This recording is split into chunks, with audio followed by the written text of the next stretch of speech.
네, 안녕하세요. 네, 오늘 발표를 맡은 김상권입니다.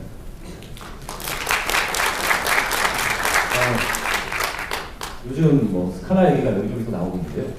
그래서 사실 저는 어디 쪽방으로 들어갈 줄 알았는데 이렇게 큰 방에서 하게 됩니다.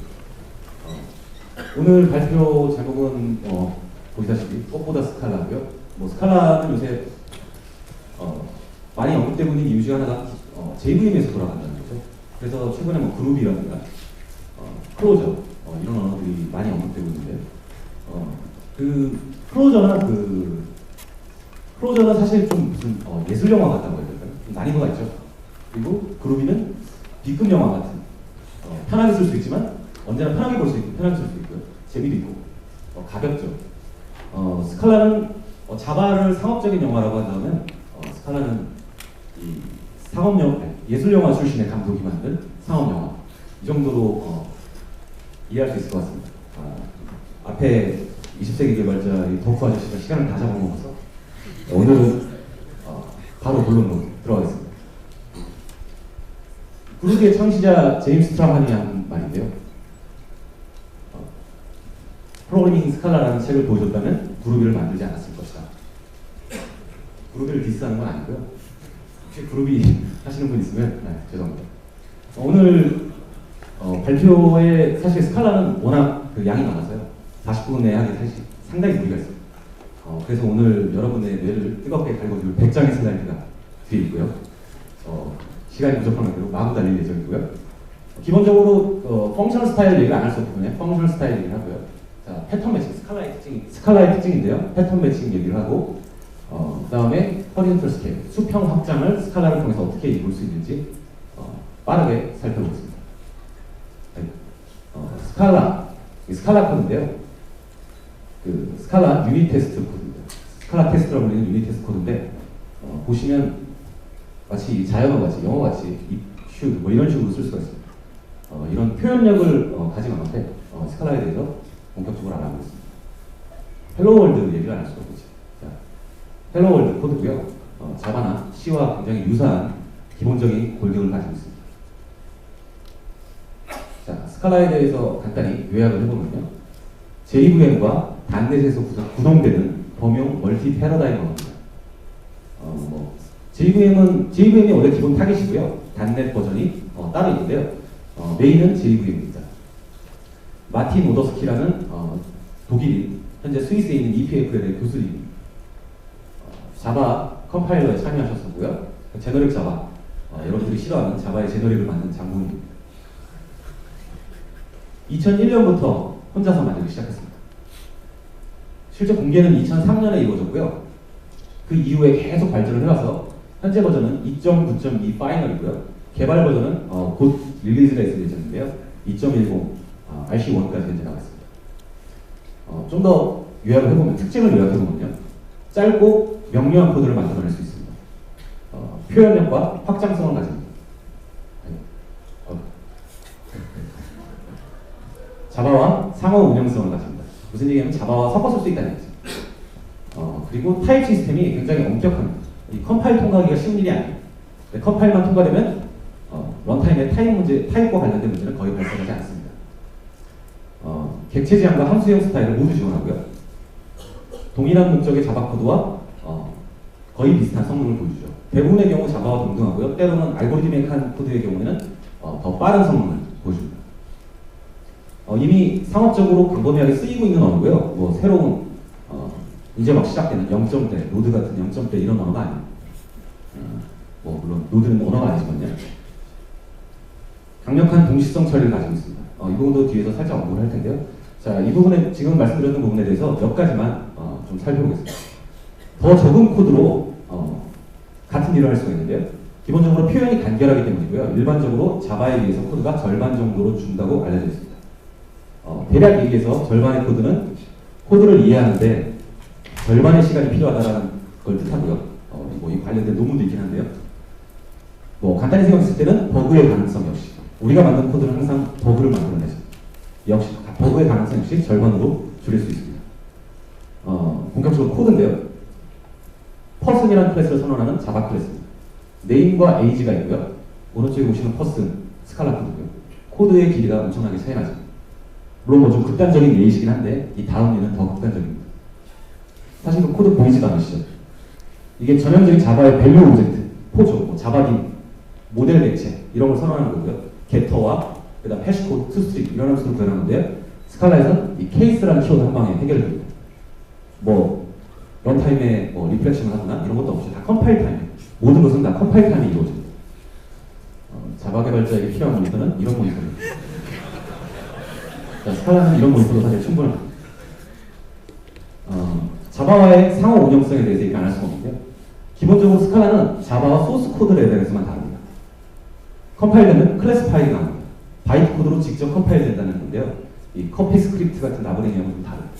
이 트랜스 컴파일러라고 하죠. 다른 언어로 제너레이트해서 다른 언어로 컴파일하게 됐을 때는 사실 디버깅이나 여러 가지 어려움이 있는데 현실적으로 그런 문제가 없습니다. 기본적으로 다이렉트로 컴파일이 되기 때문에 바로 바이트 코드가 나옵니다. 스칼라 코드에서 자바 클래스를 그대로 임포트해서 쓰시면 됩니다. 섞어 쓰실 수도 있고요. 자바가 지원되는 어떤 환경, 어떤 클라우드에도 배포 가능합니다. JVM만 있으면 됩니다. 안드로이드도 됩니다. 이 클래스 파일이 나오기 때문에 그냥 덱싱을 해서 안드로이드에 올리시면 됩니다. 단지 문제점은 이 스칼라가 사용하고 있는 런타임 라이브러리가 정확하게 사이즈 기억이 안 나는데 300K 정도예요. 그게 작은데 그게 따라들어갑니다. 런타임 라이브러리가 필요하기 때문에. 자, 이게 자바 클래스를 쓰고 있는 스칼라 코드입니다. 차이점은 이 벨 하나죠. 앞에 타입을 안 씁니다. 이 스칼라를 만드신 분께서는 이 중복을 정말 싫어해요. 그래서 중복되면 무조건 안 써요. 자, URL 써야 되는데 앞에 안 쓰고요. 이게 value라는 뜻으로 앞에 벨을 쓰게 됩니다. 뭐 기본적인 코드인데요. 자바 IO 코드죠. 한 줄씩 읽어두기 위한 자바 코드를 스칼라로 씁니다. 스칼라는 사실 IO 클래스가 없어요. 그냥 자바 걸 갖다 써요. 런타임에는 자바 런타임 위에서 돌기 때문에 자바와 런타임의 차이가 없게 되는 거죠. 자, 광역적으로 상업적으로도 쓰이고 있는데요. 뭐 트위터 유명하죠. 메시지 패싱 시스템을 루비에서 스칼라로 변경한 사례는 굉장히 유명하죠. 자, 링크드인, 아파치 카프카가 사실 링크드인이 컨트리뷰트해서 현재 아파치 인큐베이터에 들어가 있는 오픈 소스 프로젝트고요. 자, 포스케어 모든 코드가 스칼라로 되어 있습니다. 프론트는 리프트 웹 프레임워크로 알려져 있고요. 텀블러 재밌는 건 텀블러가 트위터가 만든 피네글이라는 그 오픈 소스를 갖다 쓰고 있는데요. 뭐 프론트에는 시나트라 루비로 되어 있는 시나트라와 인터널 API에서는 시나트라의 스칼라 버전인 스칼라트라라는 걸 쓰고 있는데요. 어쨌든 기본적으로 스칼라가 이미 널리 상업적으로 쓰이고 있다는 거죠. 물론 미국에서 한국은 아직 이제 사람들이 관심을 가지기 시작했는데요. 자, 그 개발자들이 얼마나 이 스칼라라는 언어에 관심이 있는지 X축이 GitHub고요, Y축이 스택 오버플로우입니다. 제가 만든 건 아니고요. 여기 링크에서 훔쳐온 건데 지금 보시면 기본적으로 이 첫 번째 분집이 있습니다. 11번째까지인데요. 이거는 다 먹고 살려고 쓰고 있는 언어들이죠. 그리고 그 뒤에 바로 두 번째 분집에 스칼라가 있는데 이게 쉽게 바뀔 것 같지는 않습니다. 그렇다고 스칼라가 쓰임새가 없냐? 사실 자바하고 합쳐놓으면 제일 위로 올라가겠지. 지금 보시면 자바스크립트가 이미 자바를 눌러줘요. 사실 뭐 자바가 이미 전성기가 지나서 어떤 언어든 오래 갈 수가 없기 때문에 계속 바뀌죠. 자바는 요새 사실 좀 밀려나고 있는 추세죠. 문제가 많기 때문에. 잡 트렌드 역시 폭증하고 있습니다. 퍼센테이지는 보지 마십시오. 그냥 폭증하고 있다는 거는. 사실 이 스칼라 좀 코드 보시거나 공부해보려고 하셨거나 하신 분들은 이거 다 아실 텐데요. 난이도 얘기를 좀 안 할 수가 없어요. 이게 스칼라가 워낙 다양한 언어의 장점을 녹여놓다 보니까 그리고 만드신 분께서 교수님이에요. 그래서 이게 이론적 배경을 가지고 만들었기 때문에 난이도를 얘기해보면요. 이런 어떻게 보면 아카데믹한 언어들을 자유자재로 다루고 계시다면 사실 이건 껌이죠. 이런 루비, 파이썬, 자바스크립트 같은 동적 언어에 익숙하시다 그러면 어렵지 않습니다. 사실 강력한 타입 시스템이 있다고 그랬는데 실제 코딩을 할 때는 대부분의 경우 타입이 다 추론돼서 생략할 수가 있어요. 뒤에서 보시겠지만 코드가 거의 다이나믹 코드와 유사합니다. 기본적으로 이런 다이나믹 언어에는 수많은 새롭다고 하긴 그렇지만 자바에는 없는 개념들이 많이 녹아있어요. 좀 더 개발자를 편리하게 해주는. 자바만 주로 해오셨다 그러면 사실 여기 좀 문제가 있어요. 불지옥을 보신 적 있습니다. 왜냐하면 그 자바라는 언어가 출신 성분을 생각하시면 되는데 바로 뒤에 나오니까 뒤에서 얘기해요. 불지옥이죠. 이 아름다운 게 블링블링한 모습에 끌려서 들어갔다가 여기 잔혹동화죠 사실은.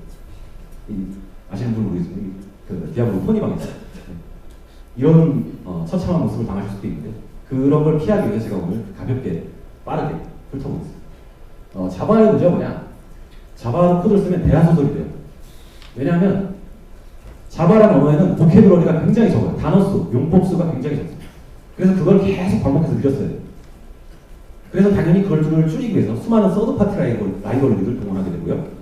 언어 자체의 기능이나 개념이 너무 적게 들어갔습니다. 이 자바가 사실 탄생되는 배경하고 사실 관계가 있는데 자바는 사실 C나 C++ 이후에 그런 복잡성들을 다 제거하고 단순하게 만든 언어이기 때문에 사실 지금의 사실 우리가 쓰고 있는 이런 광범위한 용도로 만들어진 건 아니죠.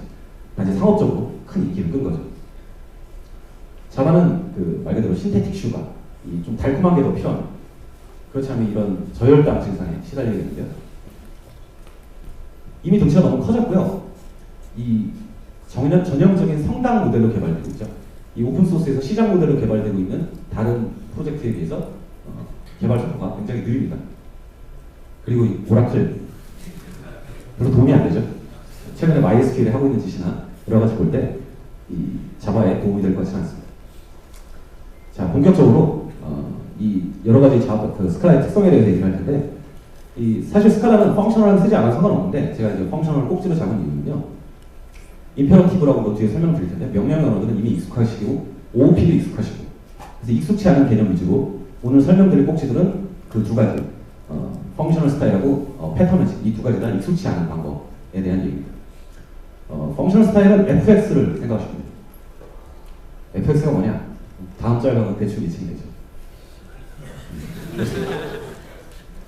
참고로 모르시는 분들을 위해서 말씀드리면 5인조 걸그룹입니다. 걸그룹이라는 거. 자, 이거죠. 이거 초등학교 때 많이 보셨을 텐데 영어로 써있는 건 좀 다르죠. 이 펑션 F가 있고 펑션 G가 있을 때 X를 3을 넣으면 9가 되고요. 9가 다시 10이 되는 펑션의 중첩. 이거 뭐 초등학교 때 많이 보셨죠? 이런 그림. 사실 이게 함수고요. 이거를 GFX라고 저희가 노테이션을 쓰는 거죠. 표현법을. 근데 이제 펑션을 좀 더 이해하기 쉽게 우리가 알고 있는 임페러티브하고 비교해 보겠습니다. 임페러티브 언어라는 것은 뭐 우리에게 익숙한 그것입니다. C, C++, 자바, 코볼, 심지어 뭐 루비, 파이썬 다 명령형 언어를 백그라운드로 두고 있죠. 컴퓨터에게 절차적으로 명령을 내리는 겁니다. 그냥 뭐 지금 우리가 쓰고 있는 코드가 다 명령형이라고 생각하시면 돼요. 대부분의 경우에. 이렇게 썼을 때 장점은 본질적으로 컴퓨터는 명령을 받고 수행하는 기계죠. 그러니까 잘 어울려요. 많은 프로그래밍 언어가 명령이고 수많은 개발자들이 다 익숙합니다. 저도 이 방법이 더 익숙합니다. 펑션을 쓸 때마다 사실 좀 힘들어요. 근데도 왜 펑션을 써야 되는지 이 챕터의 주요 내용이고요. 펑셔널 스타일은 값의 변환을 중시합니다. 값을 입력받고 새로운 값을 리턴하고요. 이 값이 변하는 과정에 실제 값의 내용은 변하지 않습니다. 무슨 얘기냐면요. x를 주면 y가 나오고 이런 값은 변하지만 x라는 변수의 내용은 바뀌지 않습니다.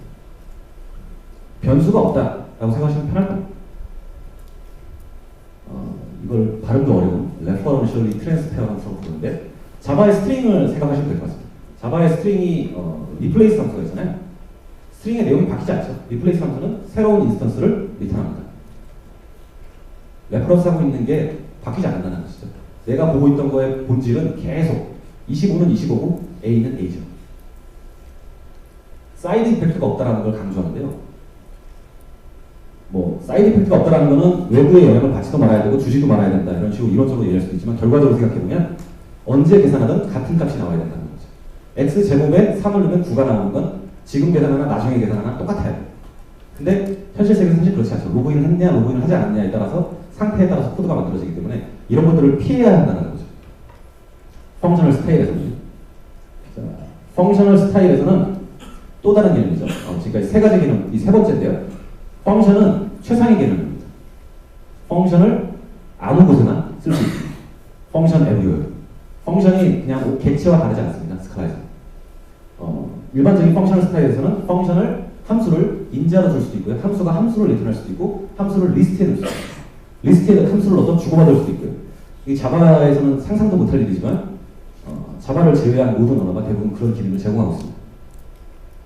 이렇게 했을 때 이점이 뭐냐? 그럼 이렇게 쓰면 이점이 뭐냐? 본질적으로 병렬화가 가능해요. 상태라는 게 없기 때문에요. 어떤 뭐 스레드끼리 주고받을 때도 둘이 뭐 공유 영역이 있거나 락킹하거나 이런 것들이 전혀 없습니다. 언제 계산하든 똑같기 때문에 레이지 이밸리에이션 같은 느린 계산에 최적화가 용이합니다. 이런 함수를 연계해서 좀 더 일반화할 수도 있고요. 자, 이걸 차트로 비교해 본 건데요. 간단히 설명드리면 명령을 조합해서 문장을 만들고요. 이 문장이 변수의 상태를 바꿉니다. 결국 뮤터블 할 수밖에 없고요. 대부분의 경우 루프를 통해서 이루어집니다. 자, 함수형을 볼까요? 함수로 표현식을 만드는데요. 이 표현식은 결국 값으로 바뀌게 됩니다. 이 값은 계속 새로운 값으로 리턴되기 때문에 변경이 불가능합니다. 그래서 루프보다는 제기를 강조하고 있는데요. 스칼라는 열심히 펑션을 얘기했지만 양쪽 스타일 모두를 지원합니다. 자바 백그라운드의 사람들을 위해서 뭐 이렇게 되게 하이브리드적인 입장, 어떻게 보면 되게 애매한 입장을 취하고 있어서 양쪽 다 지원하는데 양쪽 다 완벽히 지원하진 않아요. 양쪽 다 약간 양다리를 걸친 느낌? 그래서 문제의 도메인에 맞는 방식을 선택하도록 권장하고 있습니다. 뭐 그렇지만 현실적으로 스칼라를 해보시면 알겠지만 계속 하면 할수록 점점 함수형에는 자기도 모르게 함수형 코드를 쓰고 있습니다. 이 스칼라가 기본적으로 함수형을 권장하고 함수형에 더 많은 툴들이 존재합니다. 당연히 쓰다 보면 함수형 스럽게 자기도 모르게 써지게 됩니다. 그러니까 스칼라를 꼭 시작하실 때 제가 펑션을 열심히 얘기했지만 펑션하게 쓰실 필요 전혀 없어요. 하시다 보면 펑션하게 쓰실 거예요. 그럴 수밖에 없어요. 자, 스칼라 코드가 아니고 자바 코드인데요. 전달된 리스트 자체를 바꾸는 임페러티브한 예제입니다. 리턴 타입 보이는 것만 보시면 돼요. 밑에 코드는 사실 뭐 읽으실 필요 없고요. 리턴 타입이 보이드다. 이 함수를 부르는 사람은 대충 알게 될 거예요. 내가 이걸 주면 제가 바꾼다. 그래서 코드를 부르기 전에 저 코드에 들어가서 한번 확인을 해요. 얘가 내용을 바꾸나? 바꾸게 되면 어떻게 되죠? 방어적으로 내가 카피해서 줘야 되죠. 그러니까 사실 이런 문제가 있을 수밖에 없는데 이런 펑셔널하게 쓰면 자바 코드대로 펑셔널하게 쓸 수 있습니다. 펑셔널 중에 이미터블리티를 강조한 거고요. 불변성을 강조한 거죠. 리스트를 주면 새로운 리스트에 담아서 리턴합니다. 물론 뭐 메모리가 뭐 많이 들지 않냐? 맞습니다. 잘 짜야죠. 그래서 펑셔널하게 코드를 짜면 이런 컴포지션이 가능해져요. add2라는 함수를 add1을 두 번 중첩해서 짜는 거죠. 아주 극단적으로 간단한 예인데 설마 add2를 이렇게 짜시는 분은 없겠죠.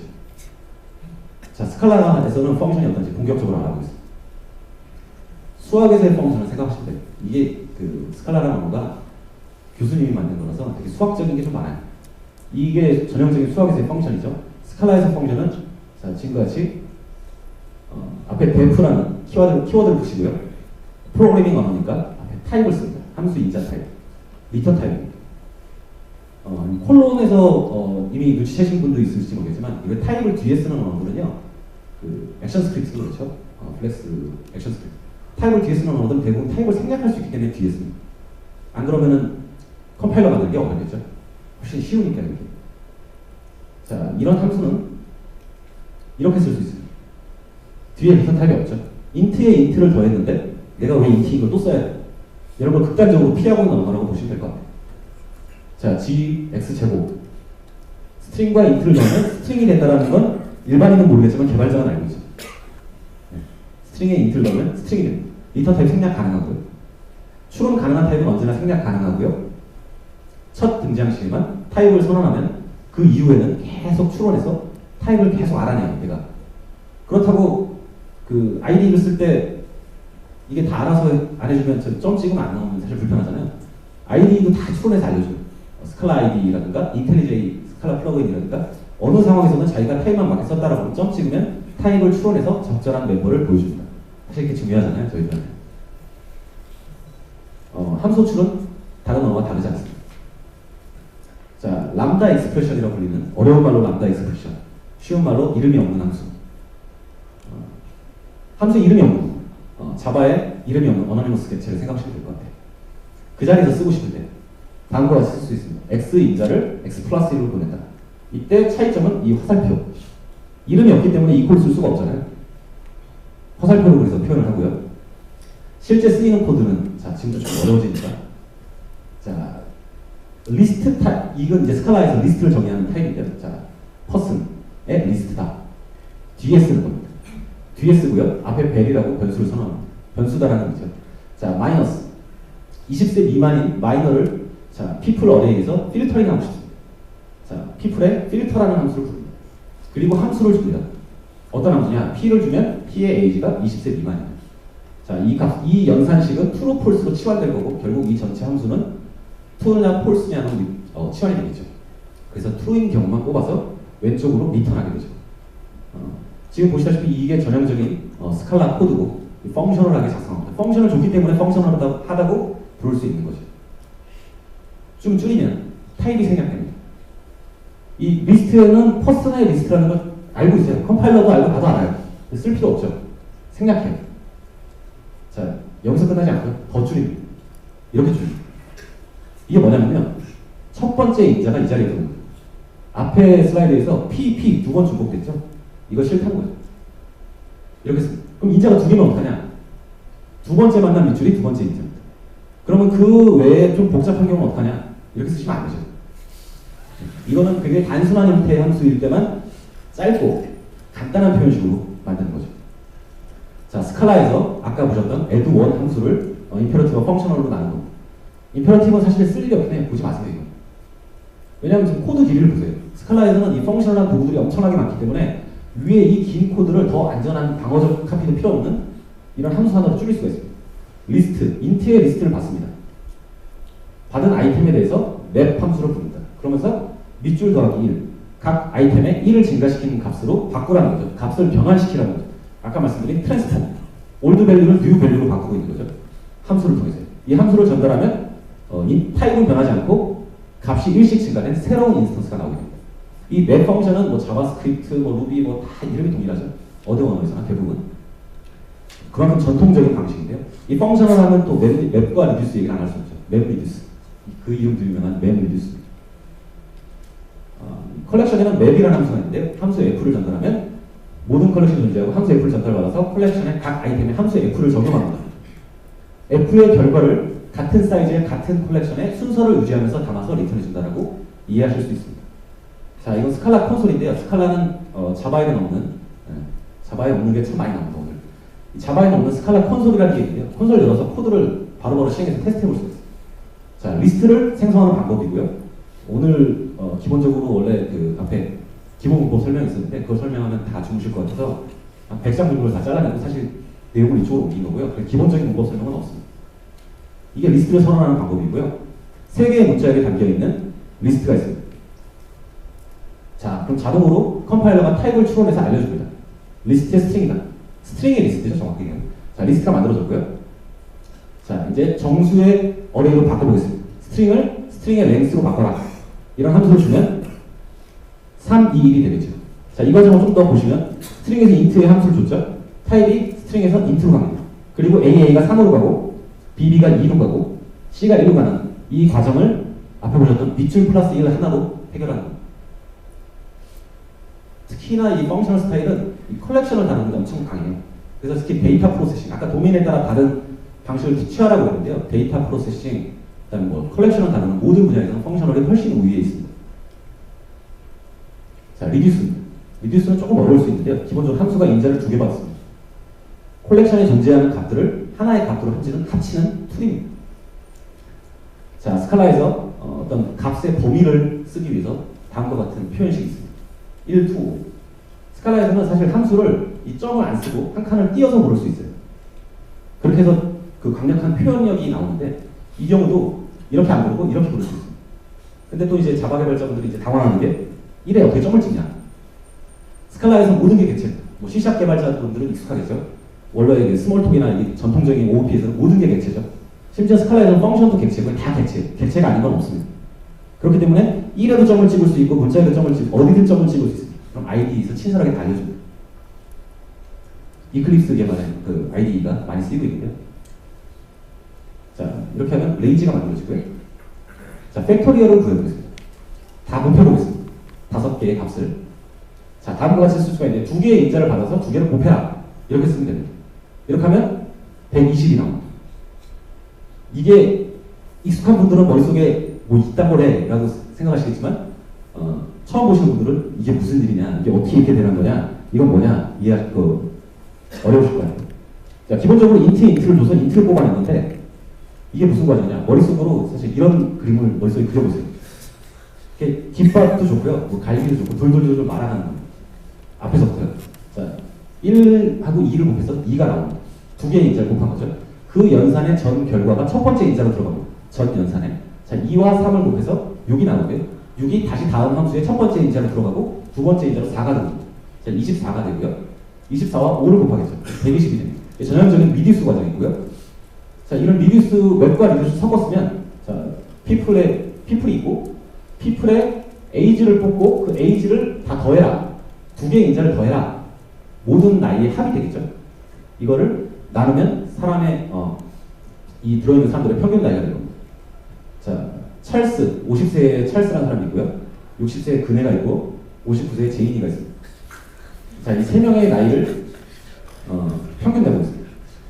P의 A로 바꿔라. 트랜스폼 시킨 거죠. 값을. 전형적인 펑션을 전달한 거죠. 자, 이렇게 하면 나이만 뽑아서 어레이가 됩니다. 퍼슨의 어레이가 나이의 어레이로 바뀌죠. 자, 나이의 어레이를 리듀스를 하고 있습니다. 두 개의 인자를 주고 지금까지의 계산 결과 그리고 각 아이템 하면 169가 나옵니다. 자, 이런 과정을 이제 리듀스하고 웹 리듀스 했다라고 하죠. 사실 이 예제는 웹 리듀스에서 사실 뭐 정말 단순한 예제인데 특히 하두 이런 데 가면 웹 리듀스 얘기 끊임없이 나오잖아요. 근본적으로 개념은 비슷합니다. 다음과 같은 과정을 거친 거고요. 자, 펑셔널 하다라는 거는 그냥 패턴입니다. 프로그래밍하는 패턴이고, 적어도 그 순수한 펑셔널 언어가 아니라면 대부분의 경우 이 펑셔널한 기법들을 제공해 주는데 그냥 패턴이지 문법이 아닙니다. 자바나 스칼라냐 관계없이 펑셔널하게 코드를 작성하실 수 있고요. 자바는 조금 도움이 필요합니다. 펑션을 쓸 수가 없기 때문에 펑셔널 자바나 구아바, 구글에서 만든 구아바 라이브러리를 이용해서 자바도 펑셔널하게 쓰실 수 있습니다. 그렇지만 여전히 코드는 대하소설이 되죠. 이게 문법 언어적으로 지원을 해주지 않기 때문에 펑션을 클래스로 만들고 인스턴스라고 이런 지저분한 짓을 해야 돼요. 그리고 이 펑션을 하면 이 아카데믹 랭귀지, 아까 말씀드렸던 하스켈 이런 것들이 퓨어 펑셔널 랭귀지로 존재하는데 스칼라는 그렇지 않고요. 그리고 지금 말씀드린 건 펑셔널 프로그래밍, 순수한 펑셔널 프로그래밍이 아니라 펑셔널하게 코드를 짜는 거에 대해서 얘기하기 때문에 아카데믹 랭귀지를 위한 것도 아니고요. 루비, 파이썬, 자바스크립트 같은 다이나믹 언어들에는 이 펑셔널하게 코드를 짜기 위한 다양한 도구들이 준비되어 있습니다. 자바만 빼고 말이죠. 자바도 자바 A, 원래 자바 7에 들어가게 됐던 클로저가 아직도 못 들어가고 계속 계류하고 있죠. 이미 구현은 예전부터 나와 있고. 스칼라도 사실 자바 8에 추가될 클로저가 똑같이 생겼어요. 함수가. 아까 보셨던 화살표가 자바에도 추가될 겁니다. 곧. 맨날 곧이라고 말하고 계속 추가가 안 되고 있어요. 몇 년이니까. 자, 다음 말씀드릴 주제는 패턴 매칭. 뭔가 새로운 것만 사실 보여드리는 거고요. 펑셔널은 이미 익숙하셨던 분들도 있겠지만 패턴 매칭은 사실 지금 오늘날 쓰이고 있는 상용 언어 중에 패턴 매칭을 지원하는 언어는 거의 없다고 봐요. 스칼라가 거의 유일하고요.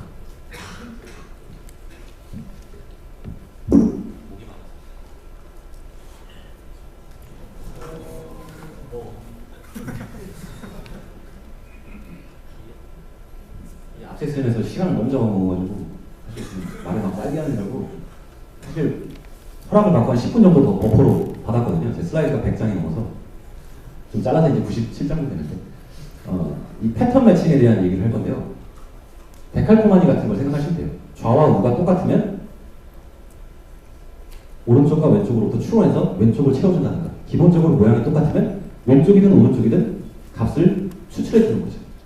자, 이 기본적인 문법 사용을 위해서는 매치 케이스라는 문법을 알아야 되는데 머릿속으로 스위치 케이스를 생각하시면 돼요. 스위치 케이스인데 차이점은 이 펑셔널의 백그라운드를 두고 있는 언어답게 값을 변환시키는 거지 분기하는 게 아니에요. 자, 올드 값이 매치. 이 케이스면 값 1로 바뀌고 패턴 2면 값 2로 바뀌고 그렇지 않은 그 이외의 모든 경우는 기본 값으로 가라. 이게 전형적인 매치 케이스에서 결국은 새로운 값으로 할당하게 됩니다. 값의 변환이고요. 수학에서 x가 0보다 클 때는 어떻게 하고 x가 음수일 때는 뭐 이렇게 해라. 함수가 달라지는 경우 보셨죠? 자, 그런 경우로 생각하시면 돼요. 펑션을 코드로도 쓸 수 있지만 케이스로도 펑션을 만들 수가 있거든요. 자, 값을 변환시키는 거다. 이렇게 생각하시면 되고요. 자, 가장 전형적인 간단한 예죠. 1을 주면 매치. 1이면 1, 2면 2. 당연히 1으로 가겠죠?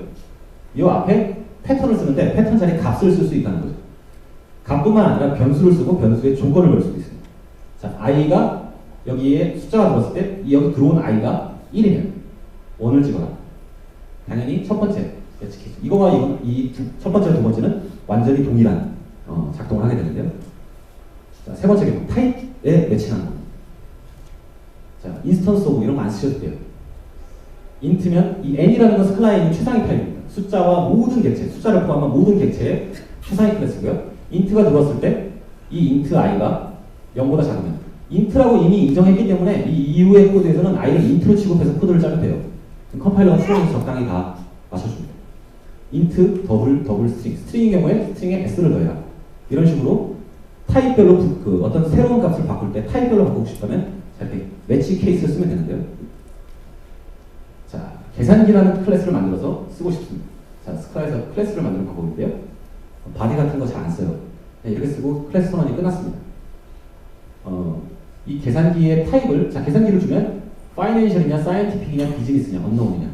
스칼라 스쿨에 있는 예제인데, 자, 이렇게 값을 변환하고자 할 때 지금까지 쓸 수가 있어요. 이 C가 HP면, 뭐 20P면 이렇게 쓸 수가 있는데 사실 이렇게 써놓고 보면 이 equals하고 차이가 없어요. 케이스랑 목록을 쓴 것 뿐이지. 당연히 이렇게 안 쓰겠죠. 클래스, 내가 만든 클래스에 대해서는 뭔가 특별한 방법이 있습니다.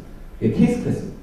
클래스 앞에 케이스라고 선언하면 되는데요. 이렇게 하면 자동으로 접근자, equals, 해시코드, toString, copy, 패턴 매칭, 그 다음에 팩토리 펑션까지 자동으로 코드가 제너레이트 됩니다.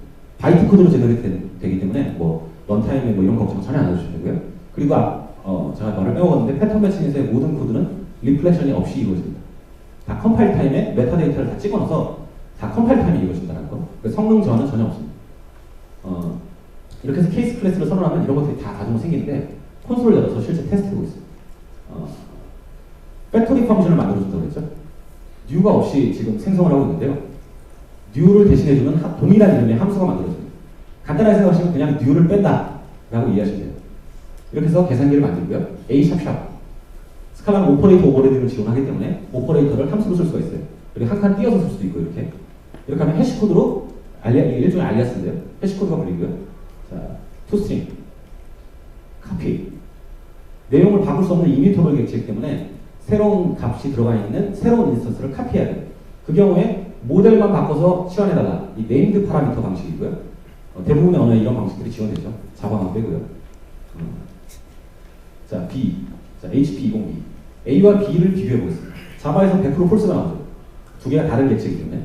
스칼라에서는 이 이퀄 사인이 자동으로 이퀄스 함수를 부르도록 되어 있습니다. 그래서 모든 값의 비교는 자, 이퀄 사인을 쓰고 그렇게 된 근본적인 이유는 그 숫자고 객체이기 때문에 당연히 다 모든 경우에 값의 내용을 비교할 때 이퀄 사인을 씁니다. 자, 이렇게 하면 true가 나오죠. 이 이퀄스 함수를 구현해줬기 때문에 이퀄 사인을 쓸 수 있는 겁니다. 자, 케이스 클래스에다가 아까 계산기를 줬을 때 계산기를 타입으로 바꾸는 함수를 보겠습니다. 자, 이렇게 하면 자, 보시면 이렇게 값을 비교할 수도 있고요. 변수를 줘서 브랜드와 모델만 뽑아낼 수도 있습니다. 이게 패턴 매칭. 들어온 값과 내가 쓴 패턴 두 개를 일치시켜서 좌와 우가 유사한 모양일 경우에 변수의 값을 자동으로 바인드 해줍니다.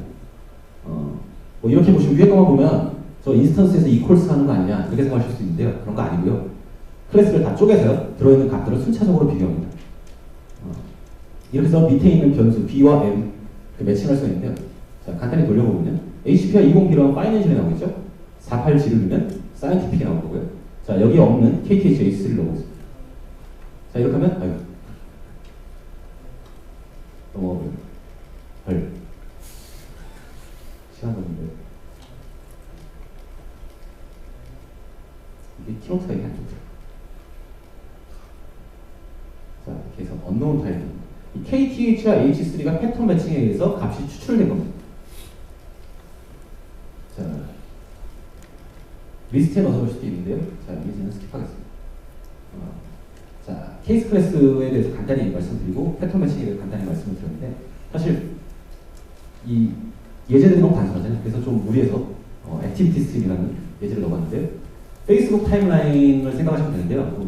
액티비티 스트림이라는 건 제가 만든 표현이 아니고요. 일반적으로 사용자들의 특히 SNS 사용자들의 활동 내용을 수상화하고 있는 전형적인 SNS 계열에서 많이 쓰이는 언어죠. 이번 예제에서는 write와 like만 고려해서 이 액티비티 스트림을 패턴 매칭과 케이스 클래스로 써보고 있습니다. 바로 이거죠. 누군가 like를 좋아했다. 이게 액티비티. 그럼 액티비티는 코드에서 어떻게 구현할 수 있을까요? 기본적으로 주어, 동사, 목적어 3형식만 고려를 하고요. 1형식, 2형식 다 아닙니다. 밤새. 자, 케이스 클래스 액티비티, 주어, 목적어, 동사가 있는데요. 주어와 목적어는 명사 타입으로 타입을 선언하겠습니다. 그리고 또 이 동사는 그냥 문자로 하겠습니다. 자, 이렇게 하면 퍼슨과 포스트를 만들어야겠죠. 이 트레이시라는 건 인터페이스를 생각하시면 되고요. 바디 없이도 쓸 수가 있습니다. 자, 슈퍼 타입을 만든 거고요. 자, 이 나운이라는 슈퍼 타입에는 구현체로 퍼슨이 있고요. 자, 팔로워스를 리턴하는 함수를 가지고 있습니다. 이 퍼슨의 팔로워들을 퍼슨을 리스트에 담아서 리턴해 주겠죠. 자, 글을 쓰는 포스트. 자, 나운을 리스트인데요. 얘도 명사죠. 자, 사람과 글, 그리고 얘네들의 슈퍼 타입 명사가 있습니다. 자, 그럼 액티비티는 자, 제인 59세, 찰스 50세. 자, 제인이 헬로 월드라는 글을 썼습니다. 자, 이걸 액티비티로 표현한다면 자, 이렇게 되겠죠. 제인이 글을 썼다. 찰스가 그 글을 좋아했다. 이런 식으로 액티비티를 쓸 수가 있고요. 이렇게 표현된 액티비티 표현만 하면 끝이 재미가 없겠죠. 자, 푸시나 이메일을 보내는 경우가 있다고 가정을 하고 있습니다. 자, 이런 함수가 있다고 가정을 하고요. 자, 노티피케이션 구현을 할 때, 자, send 노티, 액티비티를 줬을 때, 이 액티비티가 다음에 매치된다면, someone이 그 글을 좋아했다. 이렇게 쓸 수가 있습니다. someone은 타입이 person이고, 포스트에 글의 작성자에만 관심이 있고, 여기 어떤 게 들어와도 관계없다. 그리고 클래스는 액티비티다. 자, 클래스를 뭐 어떤 조건이나 if 이런 게 쓰는 게 아니라요. 클래스를 생성할 당시에 코드, 표현식을 그대로 케이스 자리에 넣는 겁니다. 그리고 특정 부분만 비워두면 그 비워둔 부분이 패턴 매칭에 의해서 변수로 추출됩니다. 자, 이렇게 해서 someone이라는 변수가 추출될 거고요. 글의 작성자, author가 추출될 겁니다. 그러면 푸시를 날리고 있습니다. 글의 작성자에게 푸시를 날려야죠. 누군가 그 글을 좋아했으니까. 그리고 누가 너의 글을 좋아해서 이런 푸시를 날리도록. 자, 누군가 글을 썼어요. 글의 내용에 관심이 없어요. someone의 팔로워를 꺼내서 이 팔로워에 대해서 루프를 줍니다. for each. 함수를 주죠. 각 사람 한 명당 이런 이메일을 보내라. 너의 친구 누군가 글을 썼어라고 이메일을 쓰는 건데요. 사실 뭐 이러면 욕먹겠죠. 글 썼다고 이메일 날리면.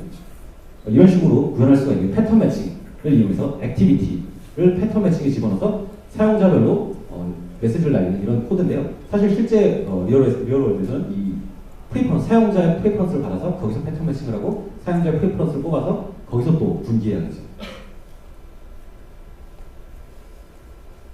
자, 이렇게 끝나면 사실 재미가 없죠. 조금만 더 우아하게 바꿔보겠습니다. 자, 이 코드를 적용하면 조금 더 우아한지 모르겠지만 자, 다음 결과물을 보시면 뭘 하고 싶은 건지 아실 거예요. 여기까지 똑같습니다. 제인, 찰스, 포스트 앞에 있는 코드를 이용하면 이렇게 쓸 수가 있습니다. 제인이 포스트를 썼다. 코드 크게 변한 거 없어요. 앞에. 다음에 기회가 되시면 앞에 한번 보시고 공부를 좀 하셔야 이해가 될 거예요. 40분 내에 설명드릴 수가 없어서 스킵하는 거고요. 찰스가 포스트를 좋아했다. 이렇게 쓸 수가 있습니다. 이게 한글이면 더 좋겠지만 어순도 우리에 맞게 그렇게 쓸 수가 없습니다. 자, 노티를 보냅니다. 이렇게만 쓸 수 있으면 사실 재미가 없어요. 여기서도 이렇게 쓸 수가 있습니다. 패턴 매칭을 여기서도 이렇게 쓸 수가 있는데 someone이 글을 썼다. person이 포스트를 좋아했다.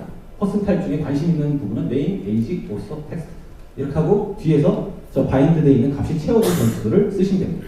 이 뒤에 코드들은 패턴 매칭이 됐을 때 들어오기 때문에 이 모든 변수의 값이 다 채워져 있습니다. 널 포인트 이런 거 절대 없습니다. 걱정 안 하셔도 돼요. 자, 빠르게 패턴 매칭을 알아봤는데요. 이 패턴 매칭은 사실 지금 보여드린 게 빙산의 일각이에요. 언어 전체에 패턴 매칭이 녹아있는데요. 이렇게 쓸 수도 있습니다. 변수 선언할 수도 있고요. 좌와 우를 일치시켜서 변수를 선언하는 건데요. 오른쪽에 있는 값이 왼쪽에 할당됩니다. 이런 표현은 어디에든 다 쓸 수가 있고요. 심지어는 for expression, 루프를 도는 대상이 퍼슨 객체면 퍼슨의 패턴을 적용해가지고 퍼슨의 나이만 뽑아서 루프를 돌 수도 있습니다. 컬렉션도 전부 다 패턴 매칭을 지원합니다. 그리고 이스트랙터라고 불리는 이 모든 패턴 매칭 근간이 있는데 이거는 내용이 어렵기 때문에 스킵하겠습니다. 자, XML. 이 XML을 스칼라에서는 네이티브로 지원합니다. 무슨 얘기냐면 코드 안에서 그냥 XML을 쓰시면 돼요. 리터럴리. XML 코드를 쓰시고 심지어는 XML 태그를 잘못 닫으시면 컴파일 에러가 나요. XML을 코드 안에서 그대로 쓰시는데 동시에 이 XML을 패턴 매칭에 적용해서 P 태그 밑에 있는 div 태그 밑에 있는 뭐 폰트 태그를 꺼내와라. 이런 식으로 패턴 매칭을 해서 값을 꺼낼 수가 있습니다. 그렇지만 다 보여드릴 수가 없어서 아쉽습니다. 마지막 주제인 지금까지 말씀드린 기본적인 백그라운드로 수평 확장에 대해서 얘기해보겠습니다. 수평 확장이 왜 중요하냐? 왜 오늘 여기서 얘기를 하느냐? 앞 세션에도 얘기했지만 이미 무어의 법칙은 코어의 증가로 이루어지고 있죠. 그래서 컨커런트, 동시에 돌리는 프로그램들 중에 데이터가 쏟아지고 있어요. 결국 병렬, 동시, 분산 처리가 중요합니다. 하지만 이런 동시성 문제는 언제나 어렵죠. 왜 어렵냐? 근본적인 원인은 앞에서 그 이터러티브 원에서 말씀드렸던 쉐어드 뮤터블 스테이트. 뮤터블 스테이트 자체는 문제가 아니에요. 이 뮤터블 스테이트를 공유하는 순간 문제가 생기죠. 뮤터블 스테이트를 공유하면 동기화를 해야 돼요. 한 번에 한 놈만 들어가도록. 그러면 동기화의 영역을 조정하고 최적화를 위해서 조금씩 조정하다 보면 예측 불가능한 상황들이 많이 생기는데요. 그럼 이 예측 불가능한 상황들을 어떻게 피하느냐? 그냥 만들지 않으면 돼요. 뮤터블 스테이트를 안 만들고 코드를 짜면 돼요. 즉 펑셔널하게 코드를 짜면 되죠. 이 하버 패딩턴, 그놈의 아버지라고 불리는 분인데 이분도 얼마 전에 그 스칼라 타입세이프로 간 걸로 알고 있고 로드 존스, 스프링 만든 분도 지금 타입세이프 이사회에 참여한 걸로 알고 있는데요. 그분이 드림포스라는 컨퍼런스에서 한 말인데 스레드를 사용하는 대부분의 프로그램들은 버그로 가득 차 있다. 아직 발견만 안 된 거죠. 언제 어떤 상황이 되면 발견될지 모르는 버그들이 가득 차 있죠. 결국은 이 스레드리스 컨커런시, 스레드가 없는 컨커런시가 중요해지는데 액터 모델은 그냥 고수준의 추상화 모델로 생각하시면 되고요. 원래 에릭슨 랭귀지라고 90년대에 에릭슨이 유럽의 그 통신망, 그 텔레콤 시스템을 만들기 위해서 사용하는 건데요. 말 그대로 언어 자체가 동시성을 위해 만들어진 언어예요. 그 언어를 통해 널리 알려졌는데 메시지 패싱, 이벤트 루프 같은 기본적인 개념을 가지고 있고요. 자, 이건 전통적인 워커의 그림입니다. 잡 큐에서 잡을 테이크해서 자, 워커들이 수행하고 결과나 중간에 필요한 데이터들을 쉐어드 메모리에서 열쇠를 가져오고 잠그고 이런 과정들이 반복되죠. 쉐어드 메모리, 이 부분이 문제입니다. 이 앞부분은 사실 훌륭해요. 그럼 어떻게 이걸 피할 수 있냐? 각자의 액터가 각자 큐를 가지고 있습니다. 각자 메일박스를 가지고 있고 메시지에 발신지가 써 있어요. 그럼 들어오는 메시지들은 각자의 메일박스에 순차적으로 쌓여요. 그리고 액터들은 서로 메시지를 주고받을 수가 있어요. 서로 우편을 주고받는 거죠. 자, 이렇게 하면은 이 액터는 뮤터블 스테이트가 없이 메시지를 이쪽으로 쓰고 이 액터도 이 메시지를 보고 다른 메시지를 쓰고 이런 식으로 액터들 간에 서로 통신을 하면서도 동시성을 보장할 수 있는 코드가 나오는데요. 자, 스칼라에서 어떻게 되는지 자, 빠르게 살펴보겠습니다. 자, 루비의 창시자 마치와 브루스라는 세븐 랭귀지 세븐 닉스라는 미친 제목의 책이 있는데요. 이 책에서 둘이 나오는 인터뷰면 루비에 뭐 고치고 싶냐 물어봤더니 액터나 진보된 동시성 기능을 넣고 싶다라고 얘기를 했답니다. 자, 액터는 사실 스칼라의 액터가 있는데요. 오늘 설명드릴 건 아카노. 왜 아카노 설명드리냐면요. 일단 스칼라로 작성됐고요. 플레이 프레임워크와 함께 타입세이프 스택이 들어가 있습니다. 프론트는 플레이로, 뒤는 아카노. 그 스칼라의 빌트인 대대전입니다. 기존 스칼라에 원래 액터 구현이 있는데요. 단순한 구현. 그 자체 구현은 디프리케이트 되고 이 스칼라의 아카가 코어만 빌트인 대대전입니다. 자바를 위한 별도 API를 따로 제공하고 자바에 좀 더 어울리도록 자바에서 봤을 때 지저분하지 않게 자바스럽게 API를 랩핑해주고 있고요. 비동기화 논블로킹을 기본으로 하고요. 뮤터블 스테이트 없이 프로그램 짜는 게 너무 힘들기 때문에 이 뮤터블 스테이트를 격리해주는 기능이 있습니다. 자, 액터의 선언, 기본적인 액터의 선언 보험인데요. 자, 스레드를 익스텐드 하듯이 액터를 익스텐드 합니다. 스레드의 런을 구현하듯이 리시버를 구현합니다. 단지 리시브의 차이점은 프로그램의 흐름이 아니라 이런 이벤트 루프로 작성되죠. 앞에서 보셨던 패턴 매칭을 이용해서 이 앞에 패턴을 쓰고요. 이 패턴이 들어왔을 때 뒤를 시행해라. 이런 식으로 수동적으로 내가 어떻게 해야 될지만 기술해 놓고요. 서로 메시지를 주고받는 거죠. 자, 이 부분만 구현하시면 되고요. 액터를 생성하는 방법은 코드를 자세히 보지 마시고요. 이 액터 시스템이라는 게 있고 이 시스템을 이용해서 액터를 만든다. 내가 생성할 수는 없습니다. 시스템에 액터의 생성을 요청하고요. 메시지를 보내는 방법은 지금처럼 fire, 이 액터에 이 메시지를 보내라 라는 건데요. 느낌표는 그 얼랭에서 온 표현인데요. 기본적으로 뜻하는 바는 fire and forget, 쏘고 잊어먹어라. 이 메시지를 템이라고 부를 수도 있는데 템이라고 부르자마자 즉각적으로 리턴합니다. 기다리지 않아요. 메시지가 도착하는 여부 관계없이 리턴해버려요. 그래서 쏘고 잊어먹어라 라는 거고요. 답장을 보낼 수도 있는데요. 이 액터에서 핑이란 메시지가 들어왔을 때 샌더, 이 메시지 핑이란 메시지를 보낸 샌더에게 퐁이라고 보내라. 핑퐁하고 보죠. 자, 이렇게 리플라이를 할 수 있다는 얘기는 물어볼 수 있다는 얘기죠. 에스킹을 할 수 있다. 자, 핑퐁 액터에게 핑이라고 달리면 언젠가 퐁이라는 값이 이 퓨처에 담길 거예요. 이 퓨처라는 거는 자바에 있는 퓨처하고 유사한 거고요. 그 제이컬이나 이런 게 디퍼드 패턴이라고 불리는 방식인데 이 퓨처에다가 성공했을 때 on success 같은 콜백을 달아서 AJAX 호출로 생각하시면 돼요. 성공했을 때 여기 들어온 값에 대해서 처리를 하는 코드를 이 퓨처에다 넣는 방식인데요. 자, 앞에 보셨던 노티의 그 액티비티 스트림을 간단하게 샌드 푸시는 프린트에 놔두고 짜놓고요. 자, 노티를 보내는 액터를 만듭니다. 동일해요. 완전히 코드가 동일해요. 단지 차이점은 리시브로 되어 있다는 것밖에 없습니다. 이렇게 하면 노티 액터가 만들어지는 거고요. 자, 이 노티, 이메일과 지금 푸시를 지금 프린트를 했는데 여기 이메일 액터, 그 다음에 푸시 액터, 이렇게 액터를 만들어서 메시지를 그쪽으로 쏴도 돼요. 그렇게 하면 이메일이 날아가고 그 처리가 끝나는 걸 기다릴 필요 없이 즉각적으로 리턴하고 알아서 그쪽에서 이메일을 보내겠죠. 뭐 이메일이 중간에 메시지가 가다가 중간에 유출되거나 이런 일은 없습니다. 자, 액티비티를 쏴보겠습니다. 자, 이렇게 시스템을 만들고요. 시스템은 스레드풀이나 워커풀로 생각하시면 돼요. 그래서 이 시스템으로부터 액터를 만들어내고요. 자, 액터에다가 제인이 포스트를 썼다. 메시지를 쏘면 이메일이나 뭐 알아서 푸시가 나갈 겁니다. 자, 이 함수 호출은 다 즉각 리턴합니다. 논블러킹이고요. 기다리지 않고 비동기로 돌기 때문에 실제 성공했을 때 어떤 콜백이 오는 걸, 그 결과가 오는 걸 기다리고 싶으면 느낌표를 쓰지 마시고 물음표를 쓰시면 돼요. 결과를 보내지 않는데 물음표를 쓰면 그 코드는 영원히 실행되지 않겠죠. 자, 여기까지 보면은 사실 액터로 쓴 거는 사실 스레드로 쓴 거는 큰 차이가 없어요. 근데 사실 액터를 이용해서 스케일 업을 해보겠습니다. 동시성을 확장시키려면 다음과 같이 라운드 로빈 라우터 5개의 인스턴스의 노티 액터를 만들어라. 그리고 라운드 로빈 라우터도 둘러쌉니다. 그리고 이 노티 액터에게 보내는 모든 메시지는 라우터에 의해서 다 중계가 돼요. 이렇게 보낼 수도 있고요. 가장 적은 메시지를 가지고 있는 라우터를 인스턴스를 선택하도록 자, 이걸로 둘러쌀 수가 있습니다. 자, 이렇게 하면 한 머신에서 최대한 코어를 활용해서 동시성을 끌어올릴 수가 있겠죠. 자, 이렇게 해서 성능을 극대화시킬 수가 있고요. 스케일 아웃, 원격에 있는 머신을 이용하는 부분. 자, 액터 4 해서 원격에 있는 액터를 이름을 주고 액터를 얻어올 수가 있습니다. 이렇게 하고 메시지를 쏘면 이 머신이 아니라 바깥쪽에 있는 머신으로 날아가고요. 저 액터는 내 머신에 있든 어디에 있든 관계없이 수행이 되는 거고, 동시에 저 액터는 사실 라우터 액터일 수가 있어요. 얘가 또 분배를 해줄 거예요. 그 이유는 신경 쓰지 않고 얘한테 쏘면 되는 거고요. 이거는 아직 들어간 기능은 아닌데, 클러스터, 위치 투명성이라고 그러죠.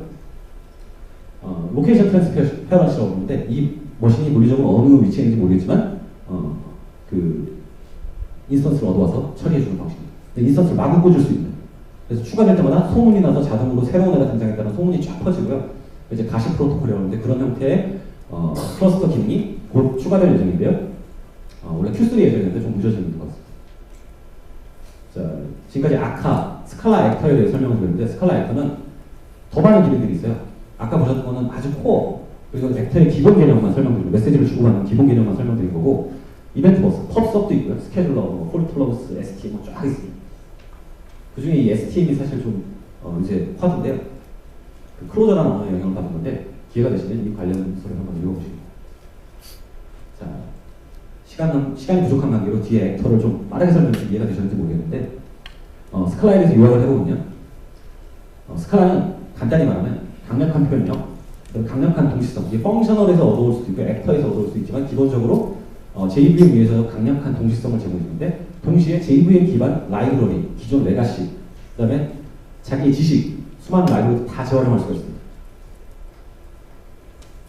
사실 이게 제가 제일 하고 싶은 얘기인데, 하나의 언어에 너무 종교적이 되는 경우가 있죠. 그 언어가 너무 좋아 보여서.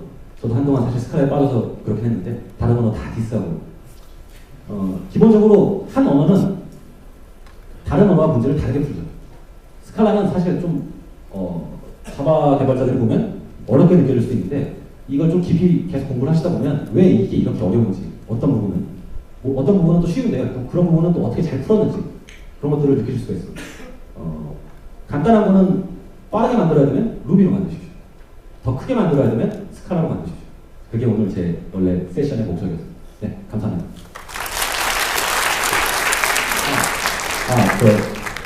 여기 레퍼런스에 제가 롱버전 링크 걸어놨는데요. 이거 한번 여기 기본 부분에 다 설명되어 있고요. 이게 제가 꼭 소개하려고 했는데 이 스칼라의 원 저작자 마틴 오더스키가 말 그대로 인터넷 강의를 하고 있어요. 여기 가셔서 공짜거든요. 꼭 보시기 바랍니다. 감사합니다.